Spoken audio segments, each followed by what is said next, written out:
Hello বন্ধুরা, সবাই কেমন আছো? আশা করি সবাই খুব ভালো আছো। আমি ভালো আছি। তো চলো আজকে তোমাদের পুরী বলছি, তিরুপতি বালাজি মন্দির দর্শন করিয়ে আনি। তো আমরা আছি ভেলোরে এখন। তো ভেলোর থেকে তিরুপতি বালাজি মন্দির তিরুমাল্লা 3 ঘন্টার দূরত্ব। তাই আমরা এই যে বাস স্ট্যান্ডে চলে এসেছি, দেখতে পাচ্ছ। বাস স্ট্যান্ড থেকে বাস ধরে ডাইরেক্ট আমরা তিরুমাল্লায় পৌঁছাবো। তো তিরুমালা পৌঁছানোর যে তিরুপতি থেকে ভেলোর থেকে তিরুমালা যাওয়ার পথে প্রচুর অসংখ্য এরকম ছোট ছোট পাহাড় দেখা যায়, অসংখ্য। আর পাহাড় যেহেতু এই যে আমরা তিরুমালা চলে এসেছি, তিরুপতিতে পাহাড় দেখেছো, এবার তিরুমালা দেখলে চেকপোস্টে চেক হলো সবার, আমরা দাঁড়িয়েছিলাম। এরপরে আমরা তিরুমালায় ঢুকে গেছি।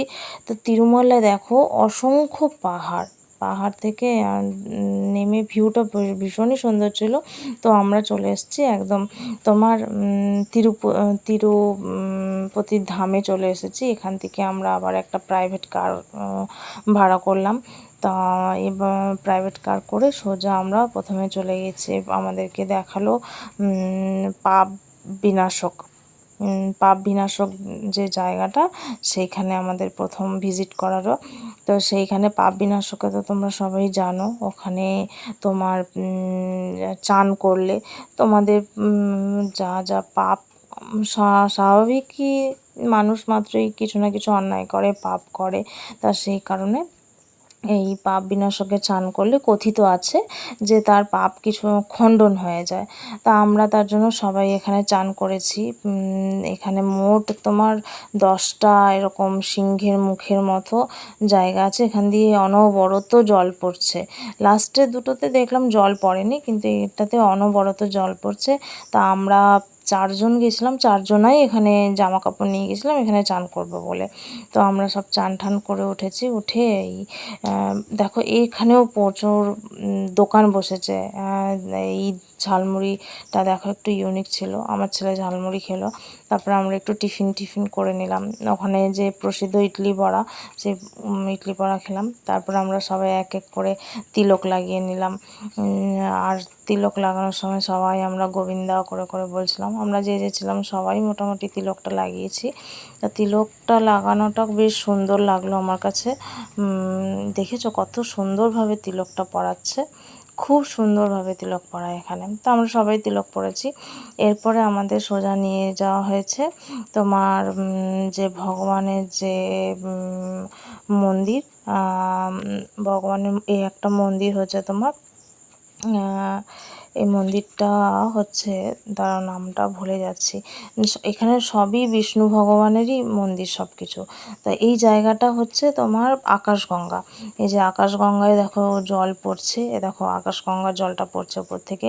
তাই এই আকাশগঙ্গার যে জলটা পড়ার সেটা ঘটনাটা ভগবান বিষ্ণু তার এক সেবককে আশীর্বাদ করেছিল। তার সেবক বহু দূর থেকে জল নিয়ে আসতো, তা যাতে তার কষ্টটা কম হয় তার জন্য তার মন্দিরের কাছেই ভগবান বিষ্ণু আকাশগঙ্গাকে নিয়ে এসেছিলো, যাতে তার সেবকের বেশি কষ্ট করে দূর থেকে জল না নিয়ে আসতে পারে। তাই এখানে সবাই আকাশগঙ্গায় এসেছে। আমরা এসে বেশ কিছু ছবি তুললাম। আর জানোই তো কোথাও গেলেই এখন ছবি। তো এই দেখো তুলসী পাতা দেখলে। তো এরপরে আমাদের ভিজিট করানো হলো নারায়ণের পদচিহ্নটা।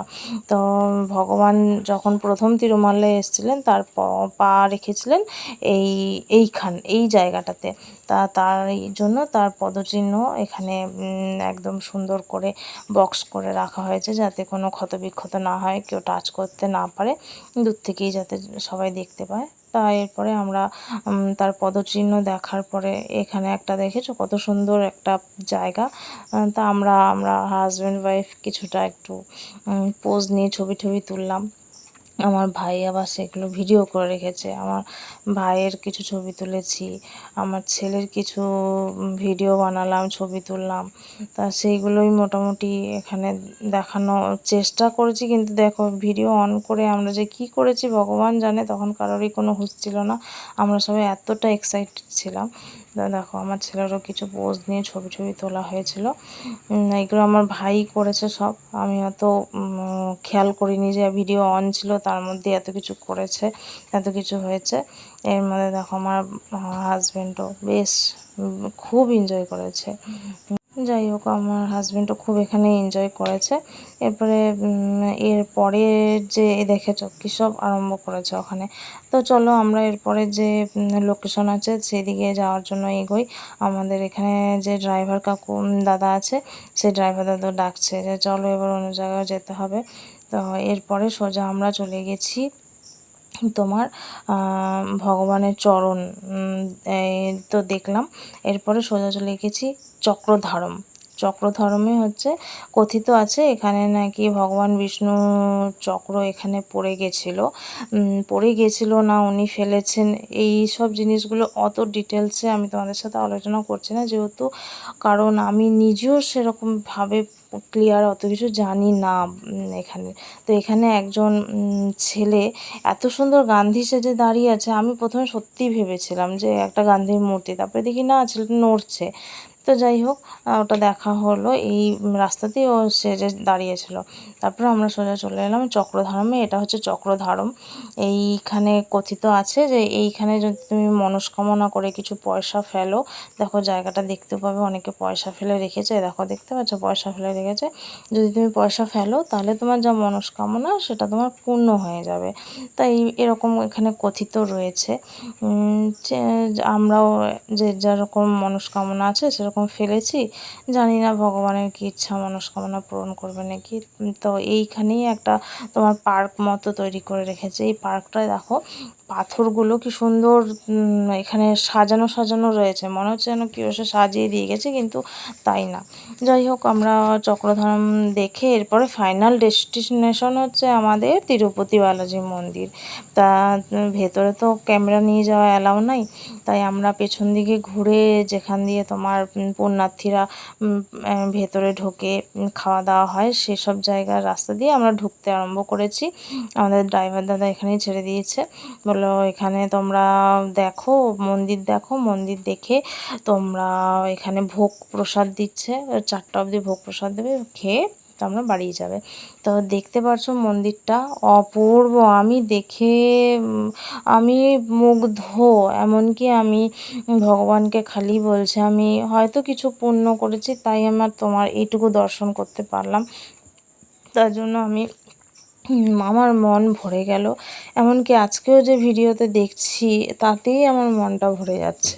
আমি খুব আনন্দ পেয়েছি মন্দিরটাকে দর্শন করে। মন্দিরে যে আমি কোনোদিনও ভাবতেও পারিনি স্বপ্নেও যে আমি কোনোদিনও মন্দিরটায় আসতে পারবো, এইভাবে দেখতে পারবো।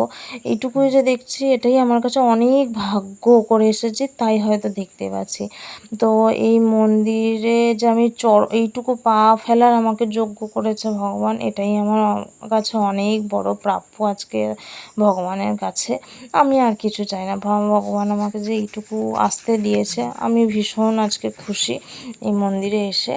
তা আমরা যখনই এসছি সেই মুহূর্তে দেখছি যে তোমার লক্ষ্মী নারায়ণকে ওই আসল মন্দির থেকে বার করে অন্য আরেকটা মন্দিরে নিয়ে যাওয়া হচ্ছে।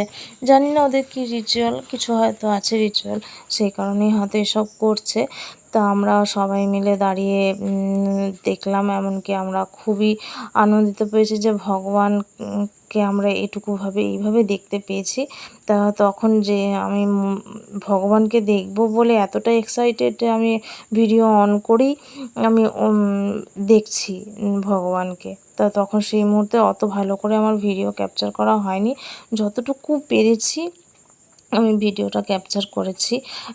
লক্ষ্মীনারায়ণকে কিভাবে নিয়ে যাচ্ছে, কি সুন্দর নিয়ে যাচ্ছে, সেটা আমি যতটুকু পারি। দেখো ওরা ওদের যে রিচুয়াল, যেরকমভাবে ওদের ঢাক ঢোল আছে সেরকম বাজাতে বাজাতে এইভাবে নিয়ে যাচ্ছে ভগবানকে, একটা জায়গা থেকে আরেকটা জায়গায় মন্দিরে নিয়ে যাওয়া হচ্ছে। কি কারণ আমি তো জানি না, বা কোনো তিথি হবে হয়তো যে এই তিথিতে এখানে ওখানে নিয়ে যেতে হয়, এখানে হয়তো পুজো দিতে হয়, ওখানে দেখতে পারছো তো লক্ষ্মীনারায়ণ, আমি দেখেই আমার মনটা ভরে গেছে, বুক ভরে গেছে, বুক ভরে চোখ ভরে আমি ভগবানকে দর্শন করছি। আমার তখন ভিডিও করার অত আমার মানে মাথাতেই নাই যে অত ভালো করে করতে হবে, অত কিছু করতে হবে। আমি শুধুমাত্র দেখে যাচ্ছি। তো যাই হোক, ভগবানকে ওনারা নিয়ে গেলেন। এরপরে আমরা পুরো মন্দিরের মুখ্য দুয়ারের কাছে এসে দাঁড়িয়েছি। এরপরে আমি ভালো করে যা একদম সামনাসামনি মন্দিরটাকে আমি ভিডিও বানানোর চেষ্টা করছি। আর এখানে তো কথিত আছে তিরুপতি বালাজি মন্দিরে যদি তুমি চুল দান করো তোমার মনস্কামনা পূরণ হবে। তো এখানে দেখতে পাচ্ছ ছেলে মেয়ে বাচ্চা বুড়ো সবাই নিজের মনস্কামনা পূরণের জন্য মা ভগবানের কাছে চুল দান করে এসেছে। আর এই তিরুপতি বালাজি মন্দির পুরো ওয়ার্ল্ডের মধ্যে তোমার সবথেকে বড় মন্দির। কিছুটা নিজের ছবি এখানে তুলে নিলাম। জানি না কি বাজে লাগছে না ভালো লাগছে। তা এইখানটায় তোমার হচ্ছে সন্ধ্যাবেলা আরতি হয়, সবাই ধূপ ধুনো দেয়। আর এখানে তোমার কন্টিনিউ তোমার এই ভদ্রমহিলা, জানি না কে উনি, ওনাদের ভাষাতে উনি কন্টিনিউ গান গেয়ে যাচ্ছে, ঠাকুরের গান গেয়ে যাচ্ছে। আর এখানে তোমার নারকেল দিয়ে পুজো দেওয়া হয়। এবার নারকেল, যে গোটা নারকেল ফাটানো হয় সেই গোটা নারকেল মধ্যে অর্ধেক ওই বস্তায় বস্তায় ভরা হয়, আর অর্ধেক যে পুণ্যার্থী তাকে দিয়ে দেওয়া হয়। তা আমরা সবাই ভোগ খেতে বসে পড়েছি। ভোগ খেয়ে চলো পরে দেখা হবে পরের ব্লগে। Tata bye.